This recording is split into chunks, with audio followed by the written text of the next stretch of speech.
It is not complicated to mix up some sugar solution for feeding honeybees. Mix 1 part water to 1 part sugar by weight or volume, it does not matter. A typical approach is to take a gallon jug, fill it halfway up with simple table sugar, and top it off with enough hot or warm water that it dissolves the sugar when stirred or agitated. Leave it sit aside until it comes room temperature. Now do feed what you mix up to the bees within a reasonable period, as sugar solutions left to sit, especially in warm weather, will ferment. Make up what the bees will consume and keep that in mind. That unconsumed food on hives left on the overnight will be chilled by the overnight air. Chilled liquids are sometimes rejected by the bees if they are never warmed by the daytime air.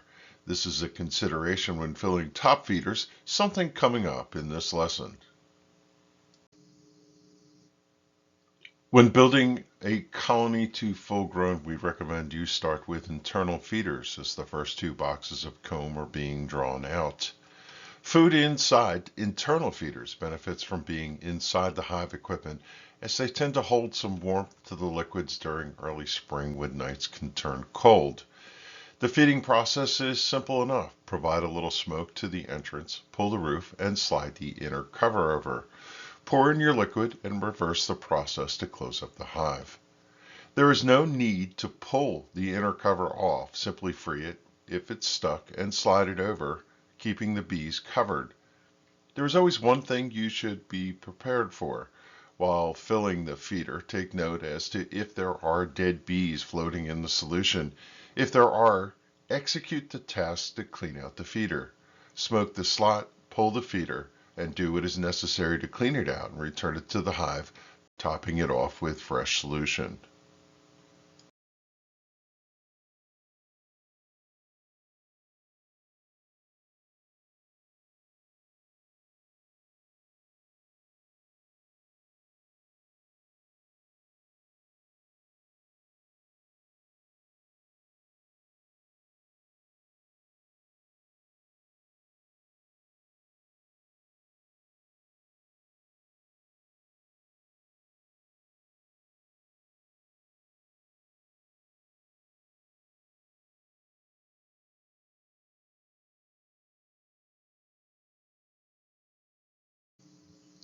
As for feeding pollen in the form of pollen substitutes, our recommendation is to forego the practice.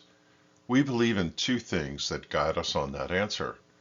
The first is our region, the Mid-Atlantic, has an abundance of pollen for bees, and the bees in this region should have no problem finding as much pollen as they want to collect. Secondarily, fresh pollen is superior in every way to any store-bought options you might have at your disposal.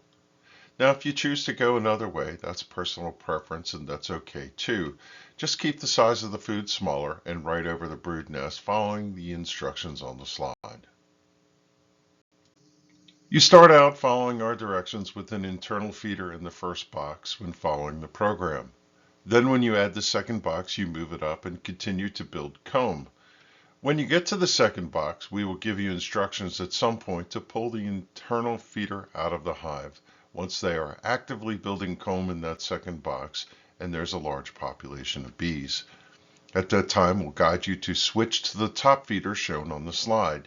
When placing this on the hive, make sure you seal the top from above.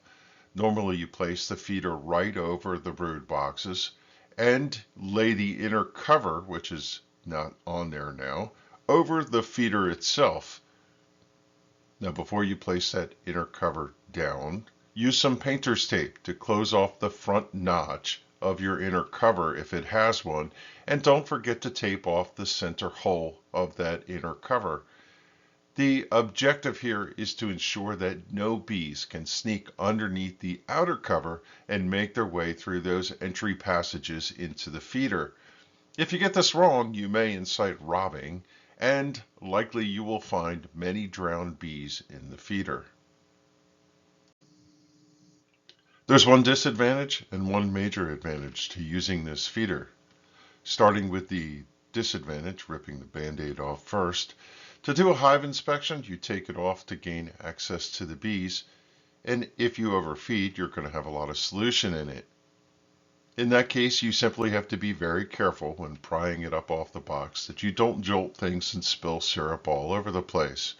You also have to take care when it has liquid in it when moving it to the side to ensure that you cover it off so it doesn't incite rotting in the apiary. Now, if you feed small quantities, it's often common to come back to a dry feeder, and all of this is not a difficulty. As to the advantage, you could take off the roof and fill the feeder, and it is not required to use a smoker. The feeder seals off the top of the hive and the bees cannot exit. You can come out and top it off without needing to fire up a smoker, and that makes things a little bit easier. We suggested feeding the bees through 1 gallon feeders. Our tip, we like the Arizona brand jugs for feeding.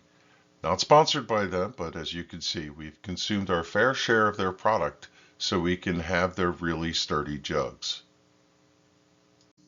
Upper feeders hold a lot of liquid, which is nice, but not necessary. Do not be tempted to overfeed the bees. Beekeepers run into problems with backfilling brood nests. Reiterating the instructions, just use a small amount of liquid to start with and monitor the brood nest to make sure you are not overfeeding the bees. Start with a pint or 1 quart, then add more if they're consuming it in short order. This is a second look at the little snapshot you just saw, but in the long view. As you can see, everywhere a bee has emerged from a cell, the other bees have placed nectar right in it. If you're overfeeding it, that center hole where the bees are emerging first gets filled with liquids, and there is no place for the queen to lay. If you're seeing that phenomena, you are overfeeding. If you mess this up, in the extreme, you could disrupt the balance of operations in the hive. In this case, the queen only had a small patch of real estate to operate. To correct this problem, just cease feeding until the spaces open up on the brood frames. For the queen to continue laying, this usually clears up in a day or two. Reiterating how to go about this, start with a pint and up it to 1 quart a week, increasing that slightly if they are taking it. Keep notes and track what they're taking, adjusting accordingly. Noting that as the colony gets larger, they generally take more. Now, it needs to be said that some colonies do not take syrup. If there is a good nectar flow, they may simply ignore what you feed them. Just keep them topped off with a small amount, and the later you get into the season, the more likely the bees will take the food, especially as the spring nectar flow tapers off. When it comes to finding sugar, you can find that it's a little bit expensive, and some beekeepers really get intense about seeking supplies for sugar, and others just simply add a few bags to the weekly grocery list at their local supermarket trip. There's no right or wrong as long as you're using plain old table sugar and nothing else. Never consider feeding bees store-bought honey or other forms of sugar, like light brown sugar, for example. For various reasons, alternatives can actually harm bees and make them sick. Now, you could feed them high fructose corn syrup, but it's not a conventional way for hobbyists. It's more of something that commercial operators do, so we won't be talking about that in this lesson. How long should you count on having to feed? The conventional answer is with new hives until they've fully developed and maybe a little bit more. Right about the time that they get to full size, nectar flow tapers off. Some in the mid-Atlantic region will experience a dearth of nectar, and as such, you would provide supplemental feeding as a management practice during the dry summer months and later into the fall to ensure that the bees are well provisioned for winter. The faster you can get to full grown, one of the reasons we're feeding in the first place, the better chance we have of getting beyond 2 boxes before the dearth sets in. Hopefully, your bees will be productive and get to full grown quickly, and for some lucky percentage, it is plausible that you can get them to the stage where they're going to build honeycomb and some medium honey supers, and even potentially make a honey crop in your first year. This lesson is about feeding sugar solutions, but we're not going to pass on the related activity. To reiterate, Water is a crucial element for caring for bees. You need to continue your due diligence to keep your water sources operational for the bees. This lesson went into a little more detail about feeding bees now that you have bees in the box. We will at periods in time come back with additional supporting details concerning feeding your bees in upcoming lessons. We have a few things to get underway with in anticipation of summer management. We'll spend a moment talking about record keeping and tell you some additional equipment you'll need to prep for the summer run.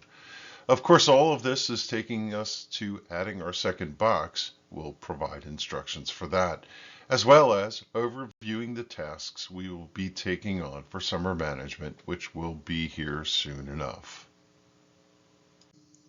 If you have questions about this lesson or anything up to this point, you can ask at our next online session. You can also send an email to the address on the slide. If you're watching from YouTube, you can leave a comment below. If you're watching from our website, just hover over the video and click on the link to pass through to YouTube. Do click subscribe when you're there. Thanks for watching. We'll see you at the next lesson.